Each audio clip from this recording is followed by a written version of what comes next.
एक जमाना था जब हम भी गरीब हुआ करते थे, रातों रात करोड़पति हो गए हम। रातों रात करोड़पति? हाँ। कैसे? 25 दिन में करोड़पति। करोड़पति 25 दिन में? मैं कोई गांव से आया हूँ क्या? नकली नोट छापने का धंधा है क्या?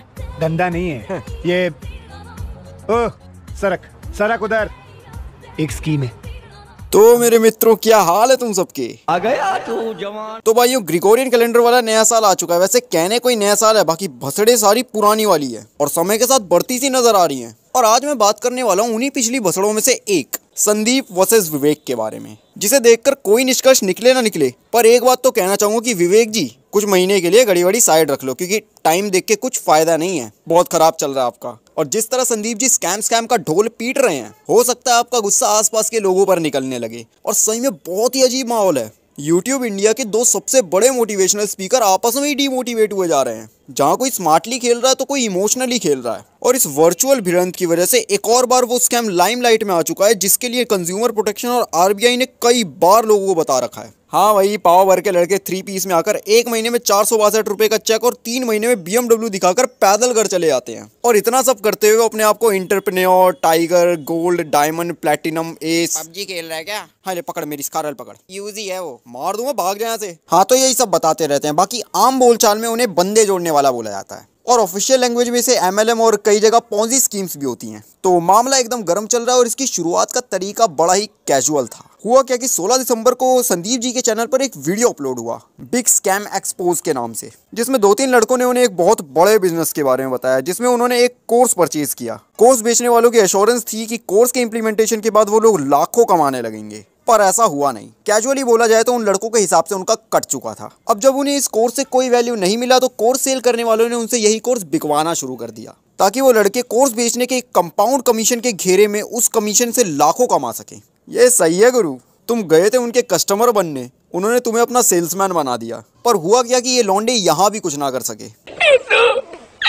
अब इस जगह भी निराशा देखकर जब इन्होंने अपना पैसा वापस मांगना शुरू किया तो वो लोग टाल मटोल करने लगे। और अब इन्हें भी पता लग चुका था कि इनका बढ़ गया चूहिया। तो ऐसी बातें सुनकर संदीप जी ने हमेशा की तरह अपना ज्ञान दिया और बच्चों को ऐसी हरकतों से बचने को कहा। पर इन सब में उन्होंने एक चीज का बहुत ध्यान रखा, उन्होंने इस वीडियो में किसी का नाम सामने नहीं आने दिया और खुद भी किसी का नाम नहीं लिया। लेकिन फिर भी उनको एक तरफ से लगातार वीडियो डिलीट करने का दबाव आने लगा। तो रिएक्शन में संदीप जी ने यूट्यूब पर एक पोस्ट पब्लिश कर दी, जिसमें उन्होंने कह दिया कि भैया चाहे जहां मर्जी का जोर लगा लो, मैं तो वीडियो डिलीट करने से रहा, अरे मारे से ना होगा जे। और गौर करने वाली बात कि इसमें भी किसी का नाम नहीं था। उसके बाद कुछ हुआ होगा तो संदीप जी ने मेरे प्यारे विवेक करके एक पोस्ट पब्लिश कर दी। तब जाकर पता चला कि अरे ये तो वही हमारे अकबर महान वाले विवेक बिंद्रा जी हैं। और फिर यूट्यूब पर बाउंस बैक वर्सेस आसान है तगड़े तरीके से शुरू हो गया। नहीं सही में एक टाइम वो था जब ये दोनों एक ही स्टेज पर बैठकर धमाका कर देंगे वाली बातें बोलते थे। किसे पता था ऐसा धमाका करेंगे। अब क्योंकि धमाका हो गया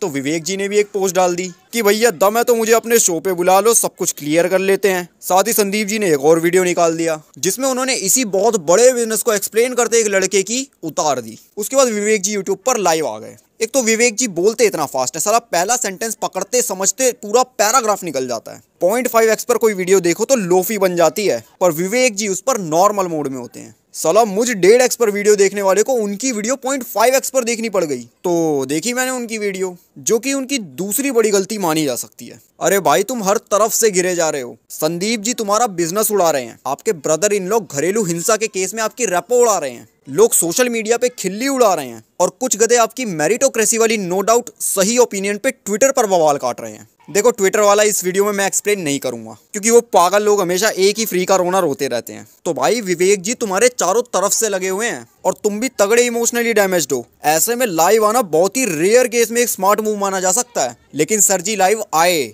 और रेलना शुरू कर दिया कि सामने बुला लो, हो ही जाए दूध का दूध पानी का पानी, तुम्हारी पूरी टीम मैं अकेला आऊंगा वगैरह वगैरह। और साथ ही उन्होंने संदीप जी के ऊपर पर्सनल कमेंट करते हुए उनके स्टॉक फोटोज वाले बिजनेस और उनकी मीटिंग चार्जेस को टारगेट करना शुरू कर दिया और कहा कि संदीप जी ये सब व्यूज के लिए कर रहे हैं। बताओ यार, जिस बंदे ने खुद ही यूट्यूब से आता रेवेन्यू रोक रखा है, उसे व्यूज से क्या लेना देना। उसके 100 मिलियन व्यूज चले जाए फिर भी उससे कुछ नहीं मिलना है। इसी वजह से एक इमोशनली डिस्टर्ब्ड बंदे का यूट्यूब जैसे प्लेटफॉर्म पर लाइव आना बहुत ही रेयर केस में एक स्मार्ट मूव हो सकता है, जो कि विवेक जी के लिए नहीं था। उन्होंने भावनाओं में बहते हुए सेंसलेस बातें बोलना शुरू कर दिया था और उसी लाइव में विवेक जी ने सेम बंदे का वीडियो दिखा दिया जो संदीप जी की पहली वीडियो में खड़ा हुआ था और कहा कि इसकी जर्नी तो अच्छी चल रही थी, तो अब इसको क्या हो गया। और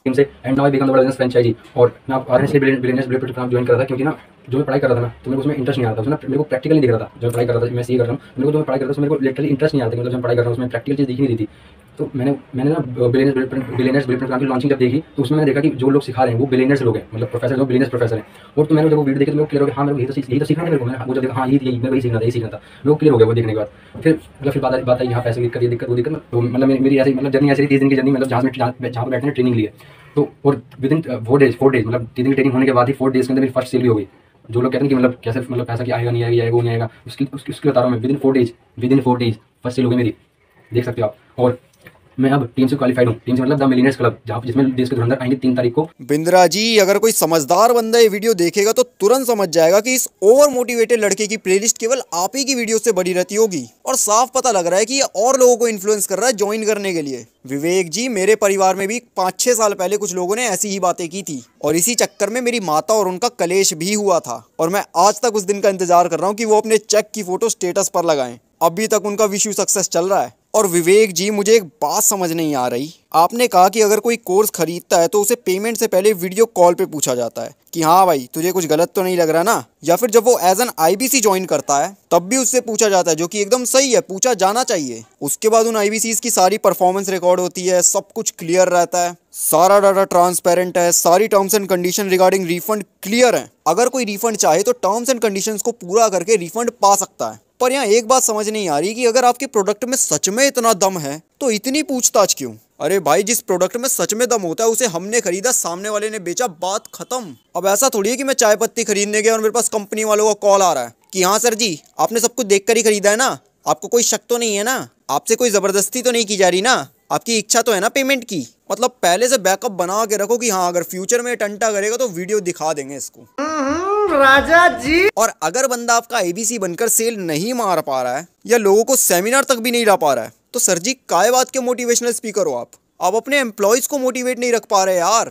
और फिर आपने कहा कि मिस सेलिंग हुई थी, कुछ लोगों ने की थी, जिसकी वजह से वो मॉडल आपने मई जून में ही बंद कर दिया। वैसे वो कुछ लोग 2000 थे, आप ही ने बताया है। अब बात यहाँ पे और गड़बड़ाने लगी कि आपने वो मॉडल बंद क्यों किया। फिर वही बात, ये बताओ कि अगर कोर्स में सही में दम था तो बिना किसी टंटे में फंसे एक काम ये हो सकता था कि मिस सेलिंग पकड़े जाने के बाद जिन्होंने भी मिस सेलिंग की थी उन्हें काम से निकाल कर धीरे धीरे रिफंड कर दिया जाता। पर आपने तो पूरा मॉडल ही हटा दिया। यानी कि कहीं ना कहीं आपको भी शायद पता था कि गड़बड़ी सेलिंग में नहीं है, गड़बड़ी है मॉडल के कंटेंट में, उसी में शायद दम नहीं था। इसलिए हो सकता है कि जो लोग ये समझ गए थे वो अपना पैसा वापस मांग रहे थे। और फिर आपने वही सेम बात कही जो हर एमएलएम वाला अपने कस्टमर से कहता है कि ये एमएलएम नहीं है, एमएलएम में मल्टी लेयर्स होते हैं, ये एफिलिएट मार्केटिंग है, इसमें बस एक लेवल होता है। ओके, मान लिया आपकी ही बात, लेकिन सागर सिन्हा के साथ इंटरव्यू में आपने वो उसका बॉस, उसका मैनेजर, उसका ट्रेनर, उसका सेल्स हेड, उसका रीजनल हेड, उसका हेड ऑफिस, उसका चैनल पार्टनर, फिर उसका जूनियर आईबीसी के बारे में भी बताया। एक ही लेवल होते हैं सब, मैं ही गलत सोच रहा हूँ। चलो छोड़ो इस बात को। सर आप ही ने कहा कि करीब 2000 मिस सेलिंग हुई है, तो अगर एक की एवरेज कॉस्ट 40,000 भी लेकर चले तो 8 करोड़। सर करोड़ों की कंपनी है आपकी, अगर पार्ट करके भी रिफंड होता ना तो इतना बवाल नहीं होता और ना ही आपको वो कोर्स बंद करना पड़ता। पर ये बंदे तो खुद ही बता रहे हैं कि रिफंड के नाम पर ये चक्कर वो चक्कर, वीडियो डिलीट करवाना, व्हाट्सएप ग्रुप डिलीट करवाना। सर ये सब किस ओर इशारा करता है? आप खुद ही अपनी वीडियोस में जी खोल के 10 लाख रुपए महीने जैसे बड़े क्लेम्स कर देते हैं। मनी बैक गारंटी लॉन्च करिए। What is money back guarantee? अगर कोई भी हमारे साथ आईबीसी बनता है और वो चाहता है कि मैं पैसे कमाऊं और वो हमारे साथ पैसे नहीं कमा पाता तो नो क्वेश्चंस आस्क्ड, उसका पैसा उसको वापस कर दिया जाएगा। That's called money back guarantee. दम नहीं है किसी में ये बोलने में जो हम बोल रहे हैं। गारंटी दे रहा हूं 10 लाख रुपए महीना पे आप पहुंचेंगे, नहीं पहुंचे तो मेरे पास आके पैसा वापस मांग लेना। अगर 2000 आईबीसीज भी महीने के 10-10 लाख कमाए ना तो 200 करोड़ बन जाते हैं। सर आपकी पिछली ईयरली टर्नओवर से भी 22 करोड़ ज्यादा है ये, जो आप एक महीने में बस आईबीसीज पर खर्च करने की बात कर रहे हैं। ऐसे खतरनाक क्लेम्स तो मिशनरीज भी नहीं करते जितने आप कर देते हैं, और कमाल है लोग मान भी जाते हैं। अरे ऐसे फॉल्स क्लेम्स को संदीप जी छोड़ो, कंज्यूमर प्रोटेक्शन ही स्कैम, इलीगल और अनएथिकल मानता है। उसके ऊपर से 10 डे MBA, मतलब सोच रहे हो एक तरफ कैट की पिछवाड़ा आधा करने वाली प्रिपरेशन, उसके बाद 2 साल घिसाई अलग। पर विवेक जी सेड होल्ड माई टी, 10 दिन में एमबीए कराऊंगा, 10 दिन में। आई एम सोल्ड यू, सब गया बाढ़ में। और जब यही सब बातें संदीप जी ने रखी तो आप पर्सनल अटैक पर आ गए। सर आप ही बताइए, पर्सनल तो वो बंदा भी हो सकता था, उसके पास तो मुद्दा भी था बोलने के लिए। अभी आपकी शादी के ठीक एक दिन बाद जो हुआ, उसकी वीडियोस हर जगह वायरल हो रही हैं। मतलब नॉर्मली भी थोड़े टाइम बाद ही ये सब होता है। आपने तो अगले दिन ही अपना वर्कआउट दिखा दिया। संदीप जी के पास तो पूरा मौका था पर्सनल जाने का, नहीं गए ना वो, क्योंकि भाई वो स्मार्टली खेल रहे हैं। आपका नाम कहाँ तीसरी वीडियो में जाके लिया उन्होंने, और लेने पर मजबूर भी आप ही ने किया। आपको कोई जरूरत नहीं थी बीच में आने की। अगर मैं ऑनेस्टली बताऊं तो आइडिया क्या पता ही नहीं लग पा रहा था कि उस बिग स्कैम एक्सपोज वाली वीडियो में आपकी बात हो रही है। लेकिन बात वही होगी ना कि टीचर ने क्लास में कहा मेरा पर्स चोरी हो गया, और एक बच्चा खड़ा होकर चिल्ला चिल्ला कर कह रहा है मैं चोर नहीं हूँ, मैं चोर नहीं हूँ। अरे नहीं की चोरी तो शांत रहो ना।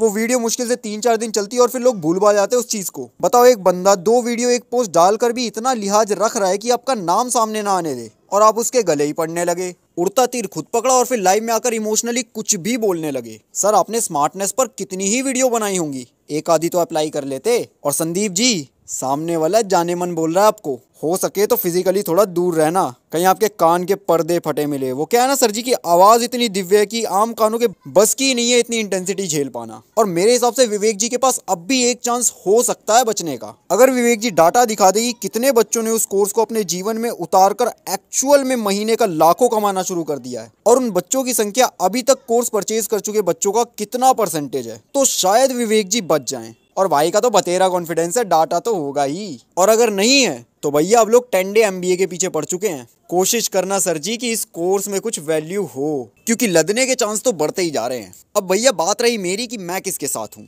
तो भाई संदीप जी की बातें बिल्कुल भी गलत नहीं है, क्योंकि ऐसे ही स्कैम्स की वजह से बहुत सारे लोगों को कई परेशानियों का सामना करना पड़ जाता है। वो ऐसी चीजों के लिए कर्जे ले चुके होते हैं जिनकी उनके जीवन में कोई प्रोडक्टिविटी नहीं है। खासकर वो जिन्होंने नई 12th क्लियर की है या ग्रेजुएशन कर रहे हैं और उनका अर्निंग सोर्स 0 है। समझ रहे हो, वो लोग बिना किसी कमाई के एक जगह लगातार समय और कर्जे पर लिए पैसे खर्च किए जा रहे हैं, जिनका ब्याज भी उन्हें महीने महीने चुकाना है। वो लोग अपनी जवानी की शुरुआत में ही एक डेब्ट ट्रैप में फंस चुके होते हैं, और वो अपना ये दुख किसी को बता भी नहीं सकते, क्योंकि उनके लिए सामने खड़ा हुआ हर व्यक्ति एक सेल्स अपॉर्चुनिटी की तरह है। उन्हें उनके सामने हमेशा उत्साह से भरपूर रहना पड़ता है। अपने डिप्रेशन को नकली मुस्कान के पीछे छुपाते हुए अपने आप को हमेशा एक विनर की तरह दिखाते रहना होता है। उसके दोस्त जो जानते हैं कि वो अपना कटवा चुका है, हर बार उसे ओए तेरा चेक आ गया 420 रुपए का बोलकर चिढ़ाते रहते हैं। उसके रिश्तेदार उससे दूर भागने लगते हैं, और कईयों से तो उनका झगड़ा हो चुका होता है इसी ज्वाइनिंग के चक्कर में। और वो इस जगह सिर्फ इसीलिए टिके रहते हैं ताकि अपने इन्वेस्ट किए पैसे निकलवा सकें। अब कुछ लोग कहेंगे कि 15,000 की तो इन्वेस्टमेंट थी, छोड़ो यार क्या इसके पीछे इतना पड़ना। नहीं भाई, असलियत ये है कि उनका खर्चा पेटी तक जा चुका होता है और कर्जे वाले परेशान करने लगते हैं, और जब वो अपना रिफंड मांगते हैं तो दुनिया भर की टाल मटोल की जाती है। ऐसे में अगर संदीप जी की तरह कोई उनकी आवाज बन रहा है तो उनका सपोर्ट करना बनता है। और मैंने तो अपने परिवार के कई लोगों को इसमें और ऐसी चीजों की वजह से कर्जों में फंसते देखा है, जिसका ब्याज वो आज तक चुका रहे हैं। तो मेरे भाइयों और बहनों जिनके साथ भी ऐसा कोई स्कैम हुआ है और वो अपनी आवाज उठाने में थोड़ा हिचक रहे हैं, तो ये एक अच्छा मौका है तुम्हारे लिए। बाकी इंडिविजुअली भी तुम एक्शन ले सकते हो। और जो भी लोग इन चीजों के चक्कर में अभी तक नहीं फंसे हैं, उनको बस इतना कहना चाहता हूँ कि मेरे भाइयों और बहनों, ऐसे फैसले लेते समय थोड़ा सा सजग हो जाया करो, थोड़े सीधे सवाल कर लिया करो। और आज भाई सोशल मीडिया पे लगभग हर चीज है। ये जितने भी कोर्स तुम देखते हो ना, इनमें से ज्यादातर तुम्हें फ्री में मिल सकते हैं अगर तुम थोड़े से खोजी बन जाओ तो। और कई कोर्स तो ऐसे हैं जिनकी शायद तुम्हें जरूरत भी नहीं है, फिर भी तुम्हें दिखाए और बेचे जाते हैं, और ये कहकर बेचे जाते हैं कि भाई अगर इन्हें खरीद लिया तो कमाल हो जाएगा। एग्जाम्पल के लिए यूट्यूब चैनल ग्रोथ या टाइम मैनेजमेंट जैसे कोर्स, जिसे बेचने वाले व्यक्ति ने शायद स्टार्टिंग में खुद कभी ये सब ट्राई ना किया हो, लेकिन तुम्हें एज अ स्टार्टर वो चाहते हैं कि तुम ये सब ट्राई करो। देखो, मेरे कहने का सीधा मतलब ये है कि अगर तुम कोई कोर्स खरीदने जा रहे हो तो पहले खुद थोड़ा रिसर्च करो, थोड़ा सोचो कि क्या तुम्हें सच में इस चीज की जरूरत है। और यही अगर तुम किसी डायरेक्ट सेलिंग प्रोग्राम से जुड़ते हो तो ये चेक कर लिया करो कि इस कंपनी का प्रोडक्ट जेन्युइन है कि नहीं। जेन्युइन से मेरा मतलब ये है कि तुम्हें ये देखना है कि उस प्रोडक्ट की सेल अच्छी है कि नहीं है। सीधे शब्दों में, वो प्रोडक्ट जनरली बिक कैसे रहा है। अगर वो प्रोडक्ट बिना किसी ओवर पुश के बिकने की क्षमता रखता है तो तुम जुड़ जाओ ऐसे प्रोग्राम से। लेकिन अगर उस प्रोडक्ट की सेल ही तुम्हारे जुड़ने पर या किसी नए बंदे के जुड़ने पर हो रही है, तब तो तुम्हें समझ जाना है कि ये कौन सा खेल चल रहा है। बाकी और कई चीजें बची कुछ है तुम्हें बताने को, जो कि मैं एक और वीडियो बना रहा हूँ उसमें बताऊंगा, क्योंकि इस वीडियो की लेंथ मेरी अभी की औकात से ज्यादा बड़ी हो चुकी है और मेरे पास और भी काम है, पूरा दिन एडिटिंग नहीं करता फिरूंगा। तो अपलोड होने पर तुम्हें वो वीडियो इसी वीडियो के एंडिंग के समय राइट साइड पर दिख जाएगी। बाकी अगर तुम्हें इस वीडियो से कोई वैल्यू मिली है तो लाइक कर देना, शेयर कर देना और चैनल को सब्सक्राइब कर देना। और अगर तुम्हें इस वीडियो से कोई वैल्यू नहीं मिली तो स्कैम मत बोल देना, तुमसे पैसे लेकर नहीं दिखा रहा हूँ वीडियो। तो यारों मैं जा रहा हूँ सोने, क्योंकि सुबह उठकर अयोध्या से आए अक्षत बांटने जाना है। इसलिए मेरे भाइयों, जय श्री कृष्ण।